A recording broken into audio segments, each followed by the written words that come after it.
फतेहपुर राज्य के एक छोटे से गांव में रामलाल नाम का एक मेहनती किसान रहा करता था।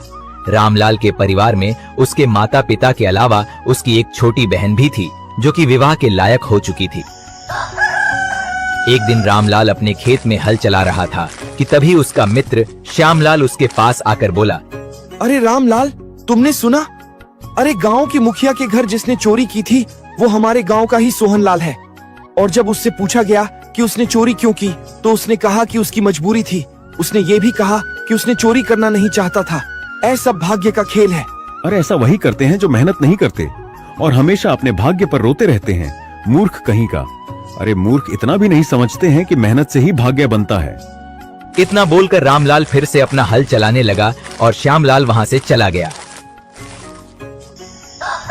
शाम को जब रामलाल अपने घर की ओर जा रहा था तभी उसके कानों में एक साधु की आवाज टकराई। वहीं रुक जाओ। रामलाल ने जैसे ही पलटकर देखा तो उसने देखा कि एक वृक्ष के नीचे एक साधु बैठे हुए उसे देख के रहस्यमयी अंदाज में मुस्कुरा रहे थे। क्या हुआ साधु महाराज, आपने मुझे क्यों पुकारा? कुछ देर पहले जब तुम अपने मित्र से बात कर रहे थे तब मैं तुम्हारे खेत के पास ही एक वृक्ष के नीचे बैठा हुआ तुम दोनों की बातें सुन रहा था। दरअसल मुझे तुम्हारी भाग्य की परिभाषा अच्छी लगी। कहना क्या चाहते हैं आप? देखो, जिस मुखिया के घर पर जिस चोर ने चोरी की थी वो सत्य कह रहा है। उसने चोरी मजबूरी में की थी। मजबूरी हमसे हर वो काम करा लेती है जिसकी हम कल्पना भी नहीं कर सकते। उस चोर ने सही कहा था, सब भाग्य का खेल है। अब लेकिन साधु महाराज, मैं अब अपनी बात पर अटल हूँ। इंसान अपना भाग्य अपनी मेहनत से बनाता है। जब कोई इंसान अपने जीवन में मेहनत नहीं करता तो वो सारा का सारा दोष भाग्य पर ही डाल देता है। रामलाल, मेहनत के साथ साथ इंसान का भाग्य अच्छा होना भी आवश्यक है। अगर इंसान का भाग्य अच्छा नहीं हुआ तो उसकी सारी मेहनत बेकार जाती है और उसकी सारी योजना धरी की धरी रह जाती है। अब क्षमा कीजिए साधु महाराज, लेकिन मैं इस बात पर विश्वास नहीं करता। मैं कोई साधारण साधु नहीं हूँ रामलाल। मुझ में भूत, भविष्य, वर्तमान देखने की क्षमता है। तुम्हें बहुत जल्द मेरी बातें समझ आ जाएंगी। इतना बोलकर साधु वहां से चला गया। रामलाल अपने घर पर पहुंचा ही था कि तभी उसकी माँ माया देवी उससे बोली, बेटा, अच्छा हुआ तुम आ गए। मुझे तुमसे बहुत जरूरी बात करनी थी। क्या हुआ माँ? रामलाल, अब तुम्हारे बहन मीना विवाह के लायक हो गई। हमने उसके लिए अच्छा लड़का भी ढूंढ लिया है। लड़का बहुत अच्छा है और हमारे गांव के जमींदार का दूर का रिश्तेदार भी है। अरे आप चिंता मत कीजिए पिताजी। मैं अपनी बहन का विवाह खूब धूमधाम से करूंगा। हाँ, मेरी फसल सारे राज्य में बहुत अच्छी उगी है। बस कुछ दिन बाद फसल की कटाई प्रारंभ होने वाली है। मैं अपनी फसल को राज्य में बहुत अच्छी दाम में बेचूंगा और फिर देखना, आप अपनी बहन का विवाह धूमधाम से करूंगा। रामलाल के परिवार वाले मुस्कुराने लगे। मगर अगले दिन जब रामलाल अपने खेत पर गया तो खेत का दृश्य देखकर वो पूरी तरह से घबरा गया। अरे ये क्या? मेरी फसल पे तो कीड़े लग गए। ये कैसे संभव हो सकता है? हे भगवान, मुझे जल्द से जल्द अपने खेत पर दवाई छिड़कनी होगी, नहीं तो सब कुछ बर्बाद हो जाएगा। रामलाल उसी दिन अपनी खेत में कीटनाशक दवाई छिड़क दी। उसने बहुत प्रयास किया मगर कीड़े लगना बंद नहीं हुआ और रामलाल की फसल बर्बाद हो गई। अपनी मेहनत को इस तरह से बर्बाद होता देख रामलाल उदास हो गया और चुपचाप अपने घर चला गया। उसे उदास देखकर उसकी माँ माया देवी उससे बोली, क्या हुआ बेटा? रामलाल, तुम उदास क्यों हो? रामलाल ने सारी घटना बताते हुए बोला, माँ, हमारी सारी फसल बेकार हो गई। मेरी समझ नहीं आ रहा कि अब मैं क्या करूं। चिंता मत करो, तुम तो हमेशा अपने मेहनत को ही भाग्य समझते हो, तो फिर क्यों रोते हो? जाओ जाकर जमींदार से कर्ज ले लो और फिर फतेहपुर नगर से बीज खरीद कर ले आओ।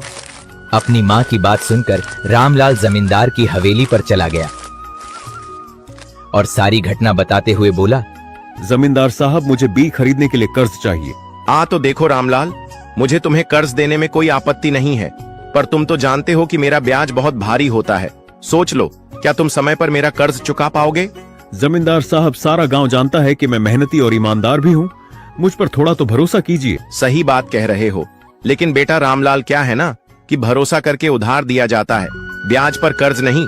अगर तुम मेरा कर्ज समय पर नहीं चुका पाए तो मैं तुम्हारे खेत पर कब्जा कर लूंगा। रामलाल गहरी सोच में डूब गया, क्योंकि उसके पास बीज खरीदने तक के लिए भी धन नहीं था। उसने अपनी सारी जमा पूंजी पिछली फसल उगाने में लगा रखी थी।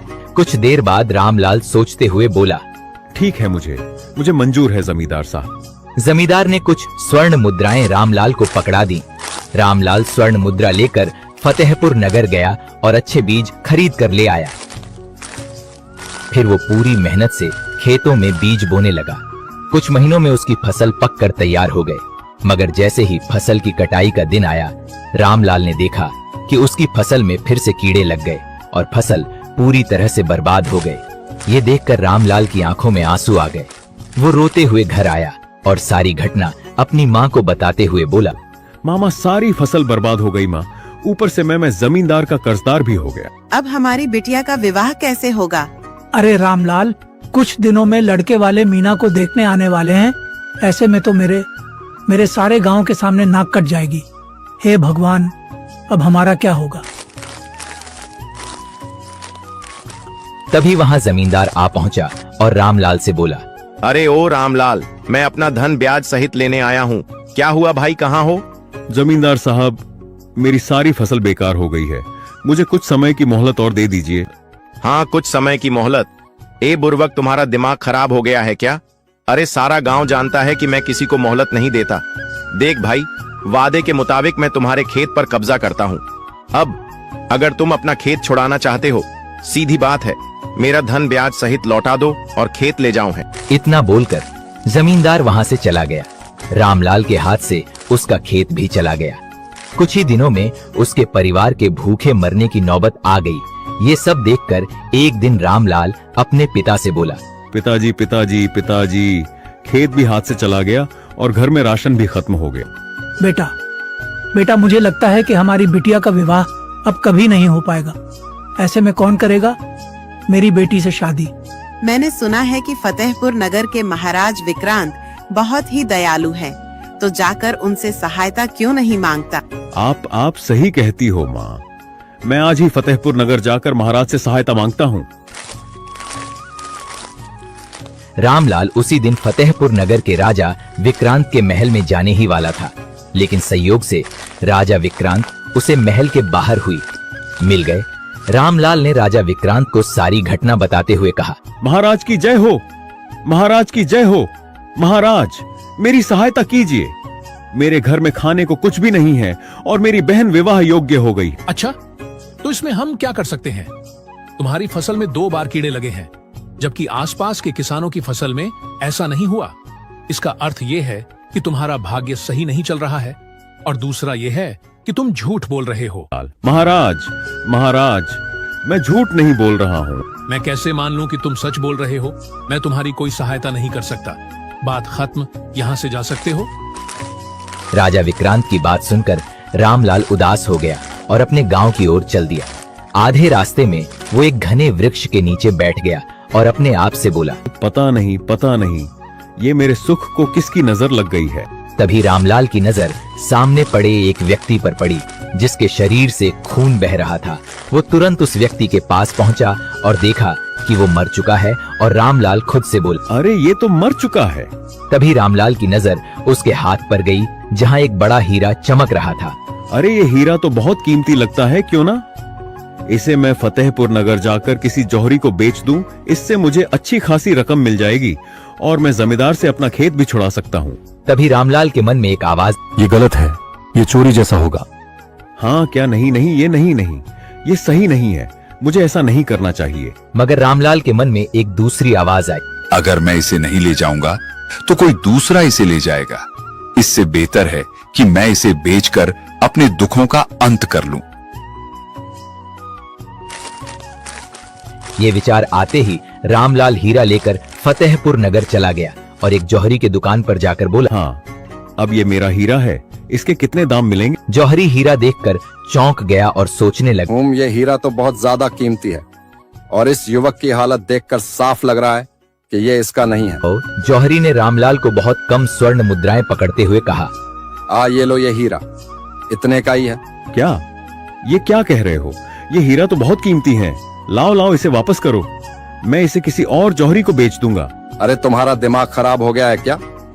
अब ये हीरा मेरे पास ही रहेगा। मैं समझ गया हूँ कि ये तुम्हारा नहीं है, क्योंकि इतने कीमती हीरे का मालिक कोई ऐसे चिंदी फटे कपड़े पहनने वाला नहीं हो सकता। देखो जो दिया है उसे लेकर जाओ, नहीं तो मैं तुम्हारी शिकायत महाराज से कर दूंगा। ये सुनकर रामलाल क्रोधित हो उठा और हीरा छीनकर जौहरी को धक्का दे दिया। जौहरी का सिर जमीन से टकराया और वो वहीं दम तोड़ बैठा। ये देखकर रामलाल के हाथ पैर फूल गए। हे भगवान, ये मुझसे क्या हो गया? मैंने हत्या कर दी। हे भगवान, अब मैं क्या करूं? तभी वहां एक व्यक्ति आ गया और उसने जौहरी को मरा हुआ देखा। साथ ही उसने रामलाल के हाथ में हीरा देखकर सारा माजरा समझ लिया। रामलाल घबराते हुए उस व्यक्ति से बोला, मैंने इसे नहीं मारा। मैंने तो इसे अपना हीरा वापस लिया था जो ये नहीं दे रहा था। मैंने तो उसे ढका दिया। मम, मुझे नहीं पता कैसे मर गया। तुम्हें ये हीरा जंगल में मिला था ना, है ना? अब हाँ, लेकिन तुम्हें कैसे पता? अरे तुम्हें ये हीरा उस व्यक्ति के पास मिला होगा जो झाड़ियों में मरा हुआ पड़ा था और उसके शरीर से खून बह रहा था, है ना? हाँ, लेकिन तुम ये सब कैसे जानते हो? अरे क्योंकि मैंने ही उसे मारा था। वो मेरा साथी था जो गद्दारी करके भाग रहा था और मैंने उसे पीछे से वार करके मार डाला। क्या? कौन हो तुम? मेरा नाम किशोर है। मैं महाराज विक्रांत के राजकोष में काम करता हूँ। मैंने ही राजकोष से स्वर्ण मुद्राएं और हीरे चुराए थे और ये जौहरी उन्हें खरीदता था। हाँ, अच्छा हुआ ये मर गया, क्योंकि ये हमेशा कम दाम देता था। इतना कहकर किशोर ने अपने जेब से एक बड़ी पोटली निकाली। रामलाल ने देखा कि उसमें कई छोटे छोटे हीरे चमक रहे थे। किशोर ने रामलाल से कहा, ठीक है, ये पोटली तुम रख लो और अपने गांव ले जाओ। मैं कुछ दिनों बाद तुम्हारे घर इसे लेने आऊंगा। लेकिन ये तो बहुत ज्यादा हीरे हैं। क्या तुमने इन्हें भी राजा विक्रांत के कोष से चुराया है? हाँ, और मैं ऐसा इसलिए कर रहा हूँ क्योंकि महाराज के मंत्री को मुझ पर शक हो गया है। ये हीरे तुम्हारे घर सुरक्षित रहेंगे और किसी को शक भी नहीं होगा। अगर तुमने मेरी बात नहीं मानी तो मैं महाराज से शिकायत कर दूंगा और मैं कहूंगा कि जंगल में तुमने ही उस व्यक्ति को मारा था और उसका हीरा छीनकर यहाँ ले आए थे। हाँ, और जब जौहरी ने हीरा खरीदने से इनकार कर दिया तो तुमने उसे भी मार दिया। लो भाई, सब जगह तुम ही फंसोगे, ध्यान रखना। नहीं, तुम ऐसा मत करना। तब तुम जो कहोगे मैं वो करूंगा। हाँ, मुझे तुमसे यही उम्मीद थी। इतना कहकर किशोर ने मरे हुए जौहरी के पास से ढेर सारी स्वर्ण मुद्राएं उठाकर रामलाल को थमा दी। हाँ, अब ये मर चुका है तो इसकी स्वर्ण मुद्राओं पर भी तुम्हारा ही अधिकार है, ले लो। रामलाल स्वर्ण मुद्राएं और किशोर द्वारा दी हीरी को लेकर चुपचाप अपने गांव की ओर चल पड़ा। किशोर धीरे धीरे उसके पीछे पीछे चल रहा था, क्योंकि वो देखना चाहता था कि रामलाल का घर किस गांव में और कहां है। कुछ घंटे बाद रामलाल अपने घर पहुंचा और किशोर निश्चित होकर वहां से चला गया। रामलाल ने किशोर द्वारा दी गई हीरों की पोटली छुपा कर रख दी और स्वर्ण मुद्राएं अपने पिता सोमपाल को देते हुए बोला, ये लो पिताजी, महाराज विक्रांत ने मेरी कहानी सुनकर मुझ पर तरस खाया और ये स्वर्ण मुद्राएं इनाम के रूप में दे दी। ये तो बहुत अच्छा हुआ रामलाल। इन स्वर्ण मुद्राओं से हमारा कर्ज भी उतर जाएगा और खेत भी वापस मिलेगा और मीना का विवाह भी हो जाएगा, है ना? भगवान के घर देर है, अंधेर नहीं है। ऊपर वाले का धन्यवाद। अगले दिन रामलाल जमींदार के पास गया और उसके कर्ज चुकाते हुए कहा, ठीक है, तो मैंने जितना कर्ज लिया था वो सूद सहित अब चुका रहा हूँ। ठीक है? ठीक है भाई, ये लो, आज से तुम्हारा खेत तुम्हारा हुआ। मुझे तो बस अपने धन से मतलब था जो मुझे ब्याज सहित मिल गया। बस बात खत्म। रामलाल जमींदार की हवेली से खुश होकर चला आया, लेकिन जैसे ही वो अपनी घर पहुंचा, वहां के दृश्य देखकर वो स्तंभ रह गया। उसके घर में राजा विक्रांत और उनके मंत्री हिकमत सिंह और 3 सैनिक खड़े हुए थे। दोनों सैनिकों ने किशोर को पकड़ रखा था। राजा विक्रांत का मंत्री हिकमत सिंह राजा विक्रांत की ओर देखते हुए बोला, महाराज, हमारे गुप्तचर ने बताया है कि किशोर इसी घर में छुपा था। अब तक महल से जो भी स्वर्ण मुद्राएं और हीरे चोरी हुए थे वो किशोर ने ही चुराए थे। जब गुप्तचर में कल उस जौहरी के दुकान पर छानबीन की तो उसे मरा हुआ पाया। महाराज, जौहरी को मैंने नहीं मारा, उसे रामलाल ने मारा है और मेरे साथी को भी रामलाल ने ही मारा है। ये सुनकर रामलाल के हाथ पैर कांपने लगे। राजा विक्रांत क्रोधित होकर बोले, और तुम मुझसे सहायता मांगने के लिए आए थे? सीधी तरह बता दो, हमारे राजकोष से चुराए गए हीरे कहाँ हैं? डरते हुए रामलाल ने हीरे की पोटली राजा विक्रांत को थमा दी और कहा, महाराज किशोर झूठ बोल रहा है। मैं तो जोवरी के पास हीरा बेचने के लिए गया था, लेकिन उसकी नीयत खराब हो गई। मैंने उससे हीरा छीना और उसे धक्का दिया, पर मुझे नहीं पता था कि वो मर जाएगा। तभी किशोर वहां आया और उसने मुझे राजकोष से चुराए हुए हीरो की पोटली दे दी। उसने मुझे धमकी भी दी थी कि अगर मैं उसकी बात नहीं मानूंगा तो वो आपसे शिकायत कर देगा। तुम्हें वो हीरा कहाँ उसे मिला? महाराज, जब मैं आपकी सहायता मांगने के बाद अपने गांव लौट रहा था तो मुझे रास्ते में एक मरा हुआ व्यक्ति मिला जिसके हाथ में ये हीरा था। तुम्हें तुरंत आकर हमें सूचित करना चाहिए था, लेकिन तुम्हें ऐसा नहीं किया। तुम भी उतने ही दोषी हो जितना किशोर है। तुम्हें इसकी सजा मिलेगी। महाराज, मैंने जो कुछ भी किया वो मजबूरी में किया। मेरे परिवार की हालत बहुत दयनीय थी। ये सब बहाने वही लोग बनाते हैं जो मेहनत नहीं करते। जैसे ही राजा विक्रांत ने ये कहा, रामलाल को कुछ दिन पहले की घटना याद आ गई। तभी वहाँ वही साधु आ पहुँचा, जिसने रहस्यमयी नजरों से रामलाल की ओर देखा और बोला, क्यों रामलाल, अब समझ में आ गया भाग्य का खेल? साधु महाराज, अब मैं समझ गया मनुष्य का भाग्य अच्छा होना चाहिए, वरना वो कितनी भी मेहनत क्यों ना कर ले उसे सफलता नहीं मिलती। आपने सही कहा था कि मजबूरी हमें ऐसे काम करने पर मजबूर कर देती है जिसकी हमने कभी कल्पना भी नहीं की होती। महाराज, इसे छोड़ दीजिए। ये बेचारा भाग्य का मारा है। मैं इसे जानता हूँ। ये मेहनती व्यक्ति है और इसका अपराधियों से कोई लेना देना नहीं है। ठीक है साधु महाराज, अगर आप कहते हैं तो मैं इसे छोड़ देता हूँ। इतना कहकर राजा विक्रांत अपने मंत्री के साथ वहाँ से चले गए और सैनिक किशोर को पकड़ कर ले गए। देखो, तुम्हारे भाग्य में कुछ समय के लिए बुरा समय लिखा था, जो अब खत्म हो चुका है। याद रखना, इंसान की मेहनत जितनी जरूरी होती है, उतना ही उसका भाग्य भी महत्वपूर्ण होता है। इतना कहकर साधु महाराज वहाँ से चला गया। साधु की बात सही निकली। कुछ महीनों बाद जब रामलाल ने फसल बोई तो उसकी फसल बहुत अच्छी हुई और राज्य में सबसे अच्छे